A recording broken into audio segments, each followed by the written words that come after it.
Toutes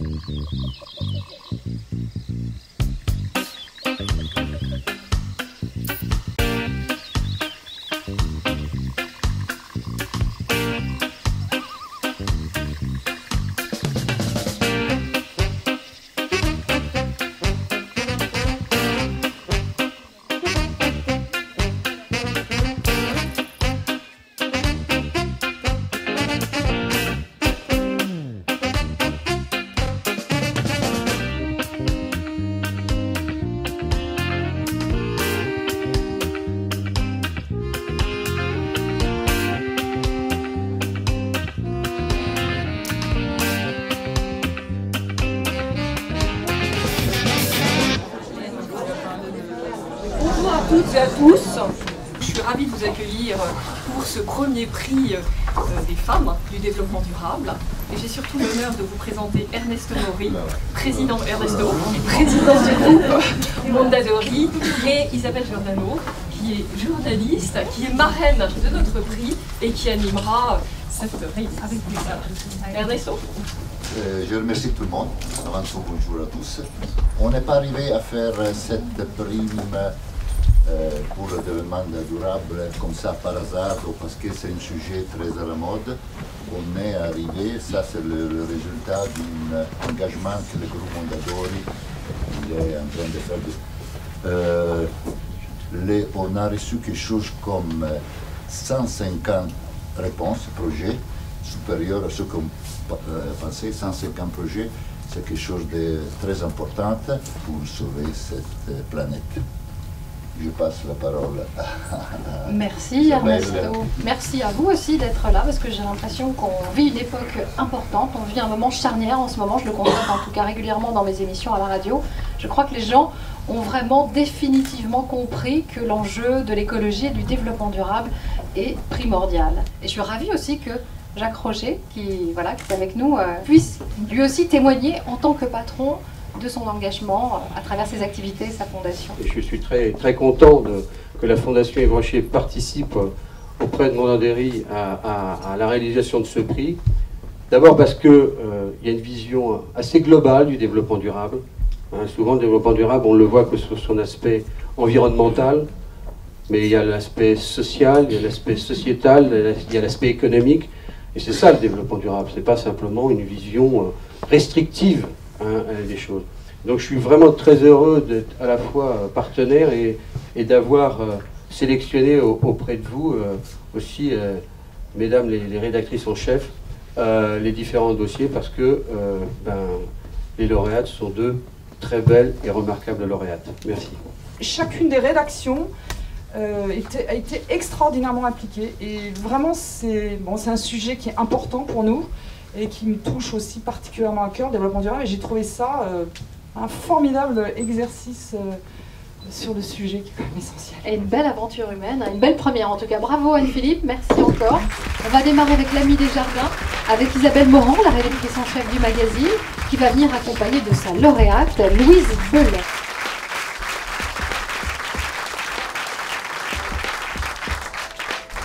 Alors, je vais vous expliquer les raisons de notre choix. C'est un heureux mariage d'envie et de compétences, c'est-à-dire l'envie de Louise, via son parcours, elle est allée en Australie, elle pourra nous raconter ça un petit peu, qui avait envie vraiment de faire quelque chose pour cette région à travers un projet que vous avez découvert en Australie.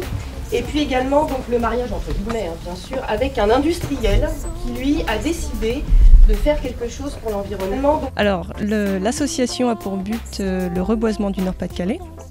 Nos objectifs sont de sensibiliser la population à leur environnement de proximité et de fédérer les citoyens en groupes locaux engagés pour la reforestation de leur territoire. Nous prévoyons la plantation de 1500 arbres cet hiver, avec 5 communes engagées.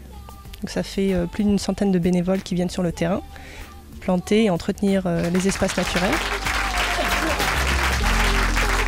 On va passer maintenant au deuxième prix, c'est l'IBA que j'appelle à mes côtés, avec Christine Régnier, la rédactrice en chef, et sa lauréate Lucia Irachi. Et depuis 2006, Lucia se bat avec son association Joséphine pour la beauté des femmes. Elle se bat pour aider les plus fragiles et elle les accueille et elle leur donne la joie de se retrouver, la joie de se re-regarder dans le miroir, la joie de se sentir belle à nouveau. L'action, c'est à travers la beauté, rendre la dignité aux femmes et leur rendre l'estime du soi, mais à travers la beauté, la coiffure, le maquillage, le soin du corps. Alors ce prix, d'abord, ça me donne du courage, je me dis que oui, en effet, il faut que je continue, il faut que j'avance, et ensuite, ça me permet d'acheter des bacs pour leur laver les cheveux. Ça va permettre d'engager une jeune femme qui va faire du tissage africain.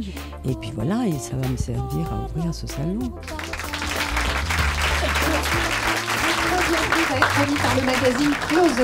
J'appelle pour en parler Laurence Pio, la rédactrice en chef, accompagnée de sa lauréate Sophia Lagdar, une association qui milite contre l'esclavage moderne. Voilà, on pense que le comité contre l'esclavage moderne, c'est un comité qu'on connaît, dont on a déjà parlé dans le magazine. On sait que ça débouche sur des actions concrètes. C'est un comité qui aide psychologiquement, juridiquement des femmes qui sont perdues à la dérive, qui n'osent souvent pas pousser des portes.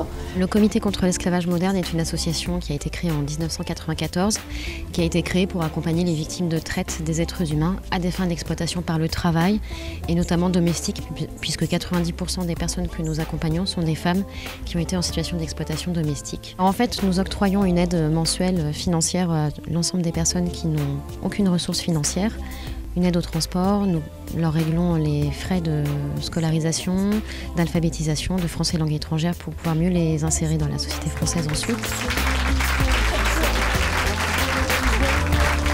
On va passer maintenant au quatrième prix remis par Grazia avec Anne Leroux pour l'association Ethos.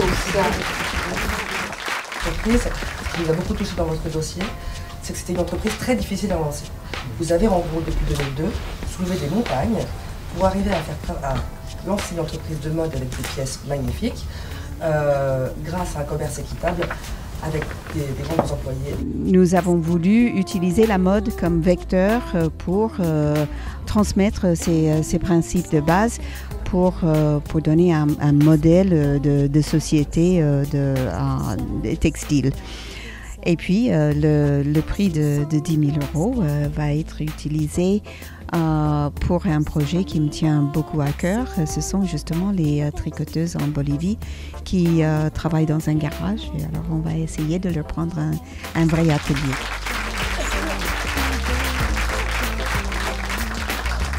On va passer au cinquième prix. Mode et travaux, Patricia Wagner. Avec, on va rester un petit peu toujours dans le domaine de la mode, avec Chic Éthique.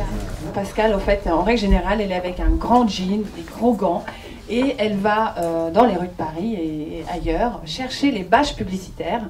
Qu'est-ce qu'elle fait avec les bâches publicitaires? Eh ben, elle crée son entreprise qui s'appelle Chic Éthique. Donc chic, puisque le sac est chic, et éthique, puisqu'il s'agit de bâches publicitaires. Nous sommes une société qui recyclons du matériel PVC, des bâches publicitaires, pour en faire des sacs et des accessoires. Ce prix, nous allons l'utiliser d'une part pour créer une e-boutique. Nous avons actuellement un site vitrine et nous allons transformer en e-boutique.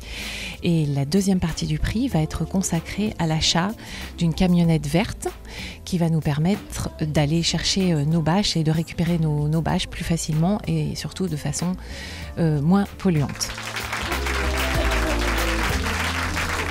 J'appelle maintenant Marion Migui, la rédactrice en chef de Nous Deux, qui va nous présenter Florence Bouffet-Gelin. Nous Deux, c'est un magazine qui mélange, comme vous le savez, le rêve, mais aussi le concret, avec des rubriques pratiques qui aident les lectrices dans leur quotidien. C'est un magazine qui a toujours eu les mêmes valeurs de générosité, d'entraide, de proximité. Et je crois que ce sont des valeurs que vous partagez aussi. Mon action au sein de l'association Réciproque Service, c'est d'accueillir des personnes en difficulté d'emploi et de les aider à se réinsérer dans la vie professionnelle, dans un emploi stable et durable. Alors ce prix va nous permettre de développer notre structure, de trouver des nouveaux clients et ainsi accueillir encore plus de bénéficiaires, de faire travailler encore plus de personnes. Donc ce prix va également nous servir à acquérir du mobilier, du matériel informatique, tout ce qu'il faut pour travailler dans des conditions de bonnes conditions.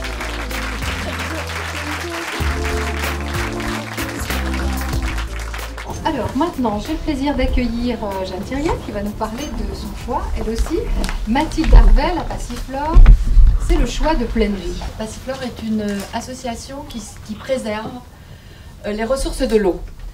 Et il n'y a pas besoin d'avoir fait bio pour savoir que l'eau c'est la vie et que nous à Pleine Vie c'est notre passion, donc c'était la première raison, quel que soit l'âge. Alors l'action de la Passiflore avec le projet Préservo, c'est une opération fil rouge en fait, avec 100 foyers témoins dans le pays de Fougères qui se sont engagés pendant une année à économiser l'eau à la maison. Ce prix, pour nous, c'est une reconnaissance importante, c'est une reconnaissance à l'échelle nationale du petit travail d'une association locale. Ça nous donne beaucoup d'énergie. L'autre point, c'est qu'avec le soutien que vous nous apportez, on va pouvoir prolonger le projet en fait au-delà de nos espérances, c'est-à-dire qu'on va pouvoir poursuivre l'emploi de notre salarié de façon à ce qu'elle puisse faire le lien entre les foyers témoins et puis des enseignants-chercheurs de l'université.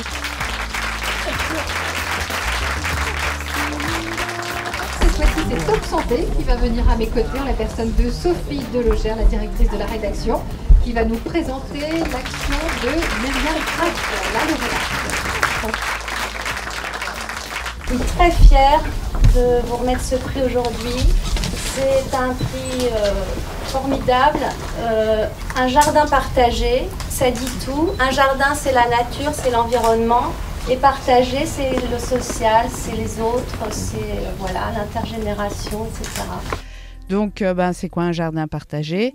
C'est tout simplement avoir un espace où des habitants de proximité locale, qui habitent le quartier, puissent avoir un espace pour jardiner, un espace pour se retrouver en famille, un espace pour accueillir. Alors concrètement, ce prix, nous, on a, depuis qu'on a développé les jardins maintenant, on est sur 2 espaces où il y a différents types de jardins qu'on a créés et ça veut dire qu'il faut qu'on crée un emploi pour tout ce qui est l'aspect pédagogique.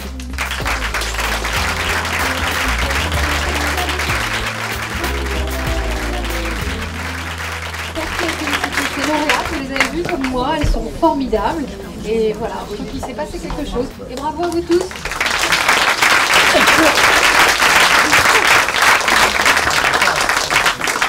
C'est ce que disait une des lauréates et c'est aussi la reconnaissance.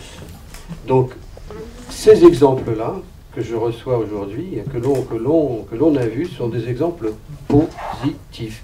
Donc un groupe de presse comme le vôtre maintenant a un rôle considérable à jouer.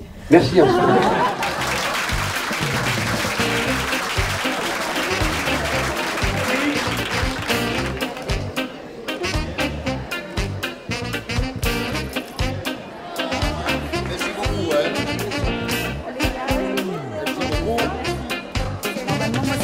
Continuez, hein?